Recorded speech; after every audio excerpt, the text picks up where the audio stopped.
You know, one thing a lot of people don't understand is that exposure doesn't make anyone corrupt, and exposure doesn't make a child get spoiled. That is one thing people need to understand. That someone's mind is corrupted or someone misbehaves, it's not because of exposure. Instead, what exposure does to people is it makes them to, wise up, it makes them more smart, and it frees them from that naivety. Like when you are exposed, there are a lot of dangers that you stand a chance to avoid because you have that exposure. Why am I saying this? People think that when you buy an expensive phone or an expensive gadget to a child, that you are corrupting the child and you're spoiling the child. Can I tell you that this is directly opposite of reality? Because as long as you have all it takes to provide for your child, just like you could buy an expensive clothing to your child, you could buy an expensive shoes to your child, that is the same way. If you have the capacity, like if you have all it takes, if you can afford an expensive gadget, why not?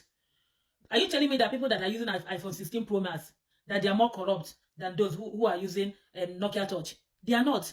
All these things is just all about home training as well and thing of the mind.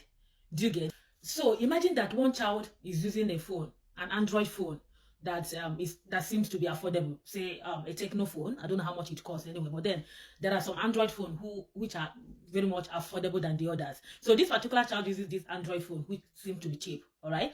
And another child of the same age uses an iPhone 16 Pro Max. Do you get? So I want to ask you a question. What makes you think that child who uses an iPhone 16 Pro Max is more spoiled or would have a more corrupted mind than the one that uses that cheaper, say the Techno phone?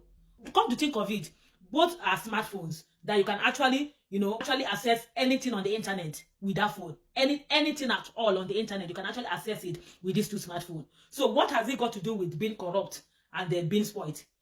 If you ask me, they are the same.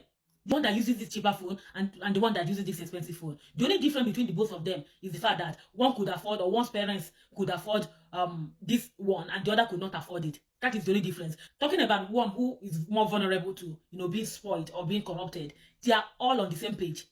That's why I told you that this is a thing of the mind, also a thing of upbringing.